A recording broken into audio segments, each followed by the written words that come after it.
And doctors in demand. Hi, everybody. If you're watching this live, you're going to laugh. Kara's wearing a pink shirt. It's not actually Valentine's Day, but my house is decorated like it is because my daughter had a belated Galentine's dinner, which was beautiful. She made dinner and got out all the china and had everything set for 12 of her girlfriends this weekend and made all the food. It was very impressive. So I was appreciating that she couldn't find a date to make it work for Valentine's Day. They pivoted and, they made it work for them. And she held her quest to create community.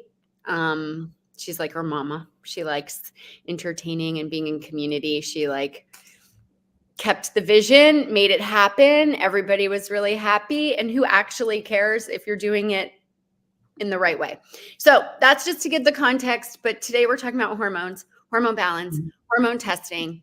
And hormone testing is a big old complicated thing. So we've got two natural hormone experts essentially pouring into you today some of the tests that you're not going to hear from your conventional doctors that we think are important additions to round out your full healthcare and to create the best hormone support for your longevity. And we teach this, but it's a few hours to really understand it. So today we just want to give a really clear understanding of what is getting tested, which form to get tested, and what are the advantages, disadvantages, because I find this really confusing to the consumer. It's sort of like, oh, they ordered the blood test, but is that enough? Do I need to do the urine test? Should I do the saliva test? I remember one of our hormone teachers one time said, as soon as they have an earwax hormone test, I'm going to start ordering that one. Like, it's a joke because there's so many, what do we do? Test tears? Do we do what can we test anything for hormones? Yes, because hormones are active anywhere in your body. But I think she was getting to the fact of there's many ways to test hormones, and depending on what we're looking for, we need to know what form we want to order, when in the cycle, when you're on meds, do you need to be hydrated? Not, there's so many questions. So you and I tend to do urine and serum. So why would you order serum testing, Hillary? Can I back up for 2 seconds and give a little context? If people are watching this who are on a fertility journey, hormone testing is crucial and it's a crucial part of the process. We have to know what's happening with your cycle. We have to have a sense on day 3, on day 21, or 19 to 21. We have to understand what's happening with your menstrual cycle. If you're watching this and you're done with your fertility and you're in your mid 40s and you're experiencing symptoms, you don't have to get hormone tested to get treated. You don't have to. We can go by symptoms, and with our patients, with our clients that we're doing hormone balance with, a lot of times in perimenopause is extraordinarily fluid. The hormones are always changing. The hormones are always changing in the day, even. So these things are just information. But I just want to dispel this myth that you have to get hormone tested in order to get on hormones or have bioidentical hormone replacement therapy. That's not actually the truth. But what we're using hormone testing for is, one, assessing the root cause of the hormone imbalance. Because some people, there's a complicated dance between cortisol, testosterone, estrogen, progesterone, DHEA. There's more that meets the eye than just estrogen. The way that traditional OBs are using hormone replacement therapy now, it's kind of like estrogen's queen. Progesterone is a supporter so that you don't get cancer. But the way we look at it as progesterone has a role, cortisol has a role, DHEA has a role, testosterone really has a role, estrogen, obviously a major role. And it's the harmony and the balance of them that create your happiest heart and soul and longevity and radiance. And so we're listening to symptoms to guide testing. Absolutely important point.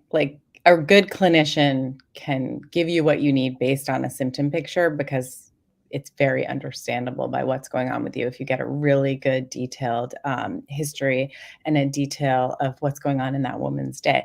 Okay, use the C word. So let's go back to that because I think one of our main issues and a battle we're up against in women's healthcare every day, you and I, is that people have this understanding that hormone replacement or taking hormones might be dangerous and give us cancer, right? And be toxic to us. So what I just want to address what you were just saying there. The progesterone's in there to protect your uterine lining and to make it so the estrogen's just not hitting the growth button on your uterine lining. So the progesterone balances out the estrogen, right? Hillary, are you supposed to take estrogen alone? Just answer that question. No estrogen alone unless you Thank don't you. have a uterus. Do you see patients come in and they're on estrogen alone? Yes. All the time. Right now, Outrageous. It's outrageous. I'm You still grateful. catch it. It's a massive blessing that the world has opened up to hormone replacement therapy in an explosive way. Mhm. And it's fantastic that that's happened. However, many prescribers have not done a deep dive in Mhm. prescribing.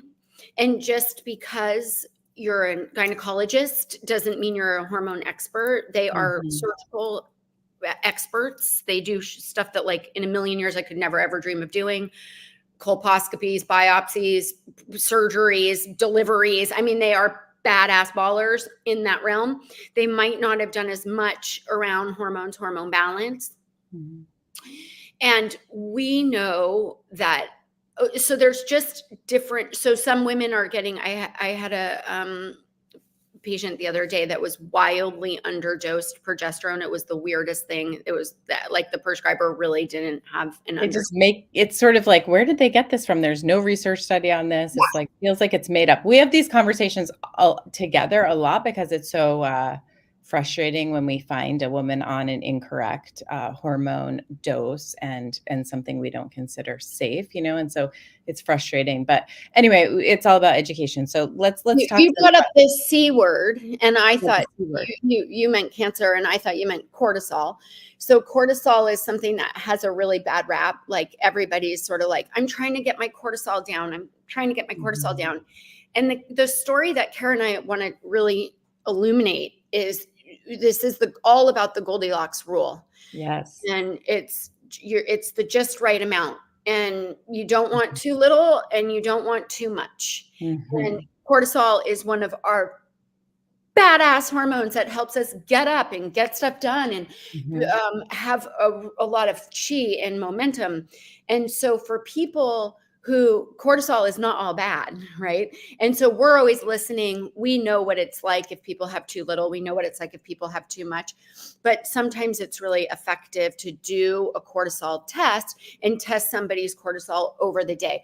I use serum blood testing a lot for just a morning cortisol. I'm always tracking cortisol. That's something that, again, you're going to find in more alternative naturopathic doctors more than your conventional doctors. And I think Mhm. that cortisol is extraordinarily important. If you've heard any of our talks about progesterone, cortisol steals progesterone if there's not enough or too much. And so this is all about a symphony working really in harmony. And I just want to say that is, cortisol is an important thing. The way we test it, again, I use blood, I use saliva, and sometimes urine. Yes.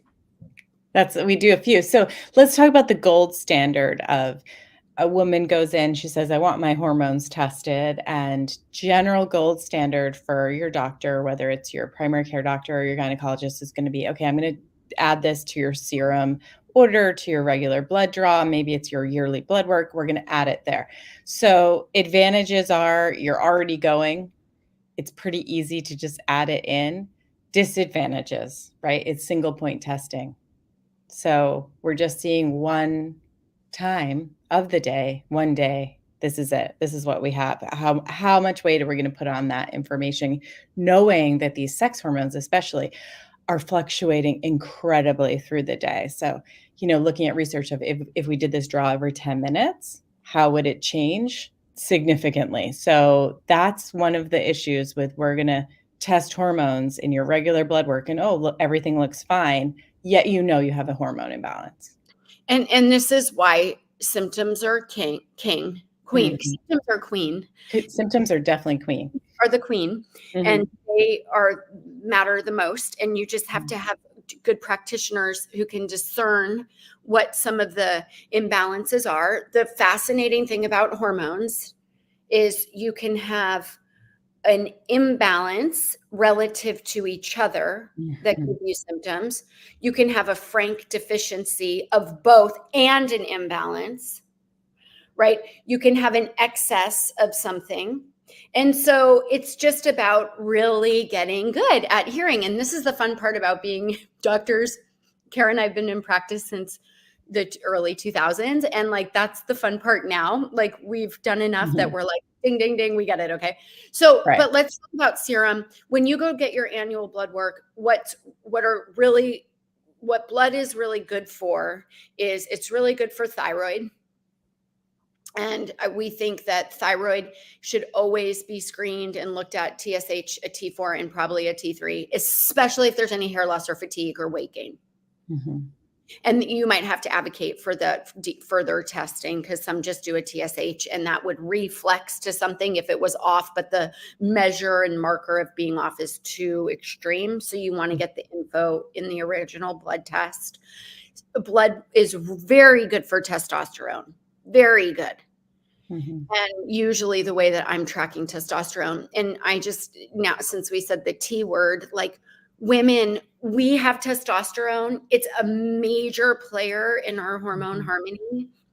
And many people aren't thinking about your testosterone. And if you are on bioidentical hormone replacement therapy, estrogen, progesterone, hopefully not estrogen only, but right. So, and you haven't looked into cortisol or testosterone support or balance, you want to. So testosterone in serum is really good. DHEA and cortisol are good point markers in serum. Tell me, Kara, I have a quiz for you. And by the way, if you ask your OB to run a cortisol, they're never going to do it. It doesn't make sense to them. There's two ways that true disease of the adrenal gland shows up, and they're both extreme. Yes. And that's what doctors are looking for. And they're like, you don't have either of these presentations. So Kara and I are always trying to work in the nuance, right? Like, all the things before there's an extreme, and somebody can be an adrenal burnout or fatigue, which like functional doctors or naturopathic doctors treat all the time. And it's not recognized by in mainstream medicine. It's coming though. Like, the world is changing and everybody's wising up. So anyway.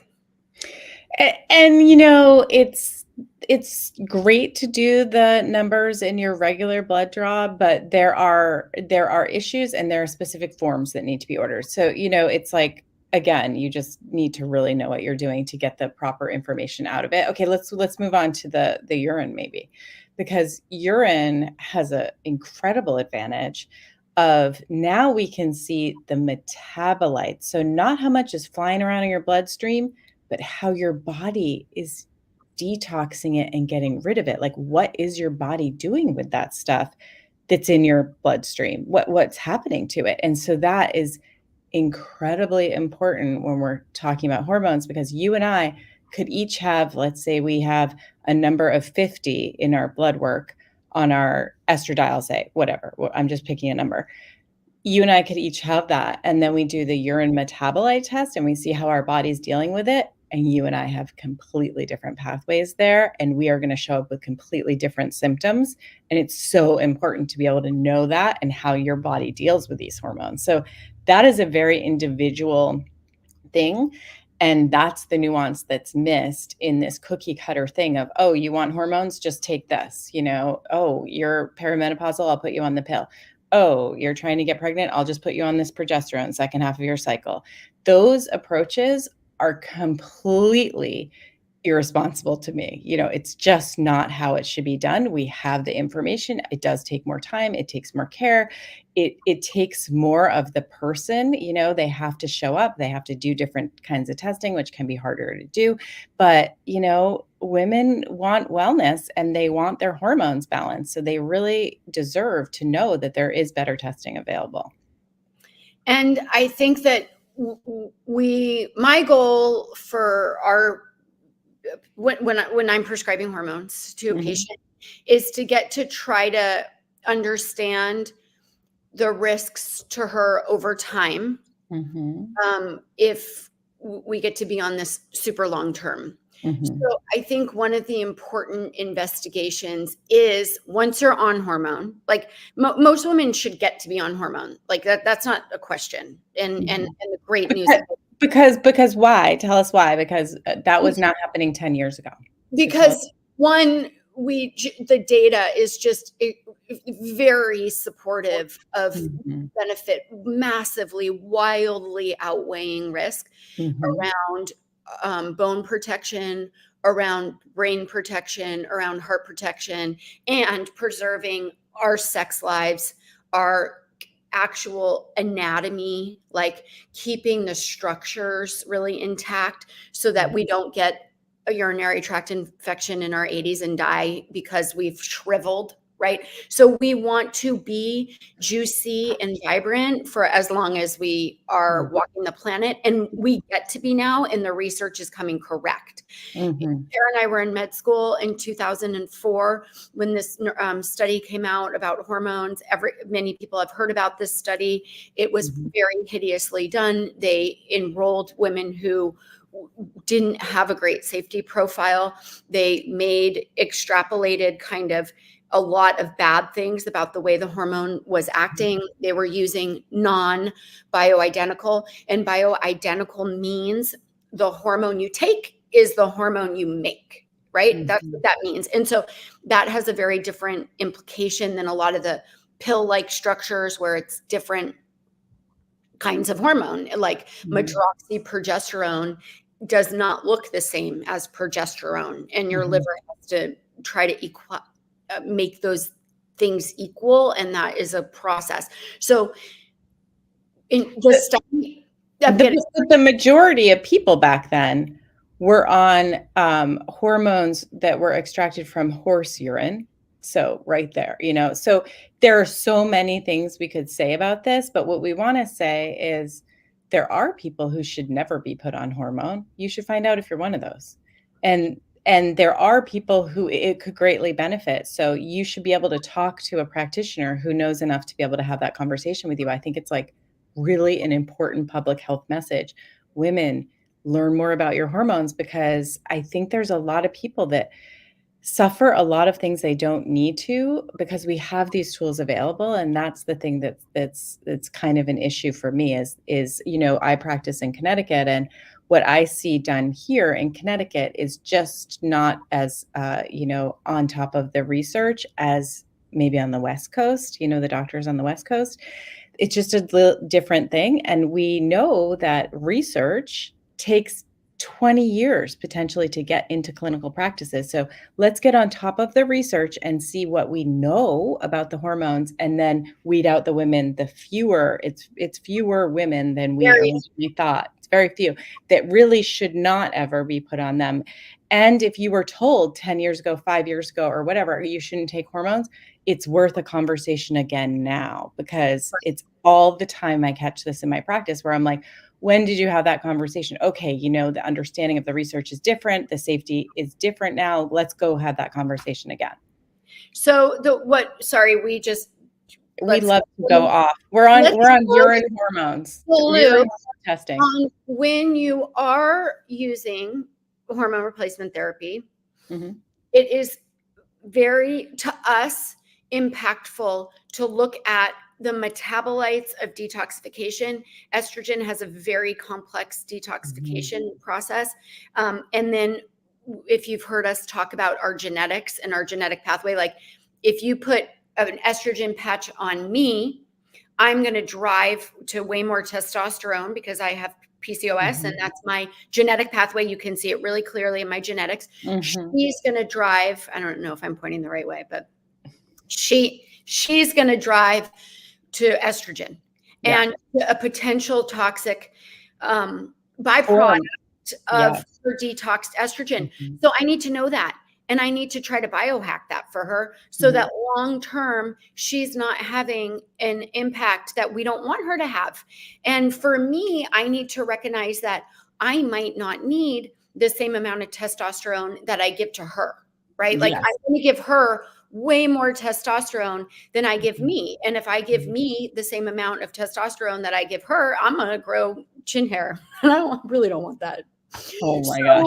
So we do show our genetic tests and go through our test results when we're teaching this because it does help because it's two totally different pathways. And, you know, I mean, we could share one of our patients but anyway, it's better to just talk about ourselves because it's like very obvious what's going on, right? Because they're just like the yin and the yang of the hormone detox pathways.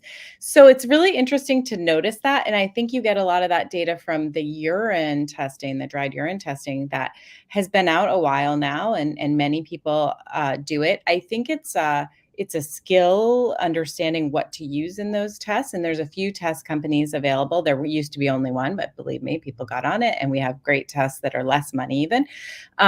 So, you know, you spend a few $100s, you get really good data from that about how your body's dealing with the hormones.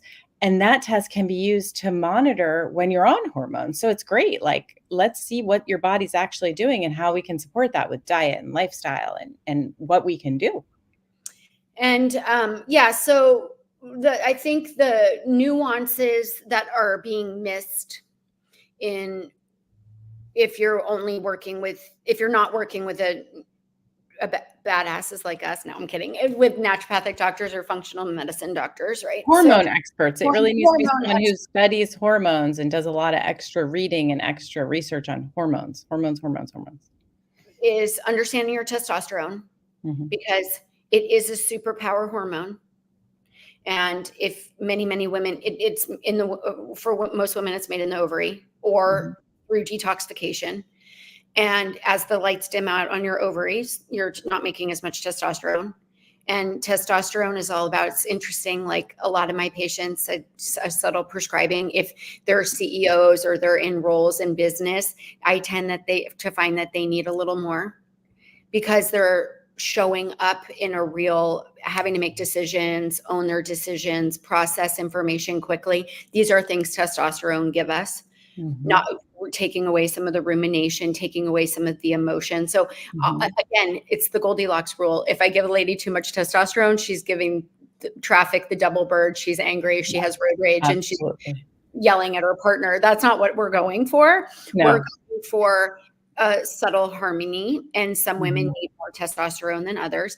And then your cortisol, DHEA, stress hormones, your adrenal hormones, these need to be really looked at and in balance in the whole hormone symphony. And now you're bringing us to the saliva testing. So we're just like hitting on key points. This is not all the points, but saliva testing, we really like for that cortisol testing. It's very stable through the day there in saliva. And what Kara was saying before about the blood test is it's a spot in time, whereas some of the things like adrenal function and the adrenal gland is in charge of our stress hormones and gets super beat up in our society. And we want to see over time what that looks like. And it's really illuminating for patients when they see, oh my gosh, no wonder why I'm crashing really hard energetically in the afternoon, or why I get this bump of energy in the evening and I'm tired but wired and I can't fall asleep, or why I'm night waking. That gives us a lot of information looking at your stress hormones over time. And the one thing that we didn't mention, but probably should as a quick add-in, is how much blood sugar plays a role in all of it. I couldn't even get into it. You know, in your serum testing, it can throw all the testosterone off. Like that's That's important, right? It's Yeah. a big deal. Insulin resistance is a hormone situation, right? Our regulation of our sugar is a hormone thing. So understanding your glucose, your hemoglobin A1C, your insulin, understanding what's happening with your glucose during the day, Mm-hmm. and how that's impacting your stress hormones and how the stress hormones impacting your sex hormones. That's why it is a beautiful individualized symphony. It And is. women need different things at different stages. So this should be a really fluid Yeah. conversation you're having with your healthcare provider. Hopefully that's happening for you. And there's sort of a way to ensure that you get the full picture, and that's by, for example, we will test the cortisol in the serum, in the urine, and in the saliva. And that all gives us different information. Because if it's like a urine sample, say you're collecting the urine every 4 hours, then I know what the average is over that 4-hour time frame. But if I do it in saliva, I know that exact number of that moment. And if I do it in the serum, I know that exact time and what that looks like, and I can compare it to the glucose. I'm getting a phone call. He needs to go. Bye, everybody. Hopefully Bye, everybody. we didn't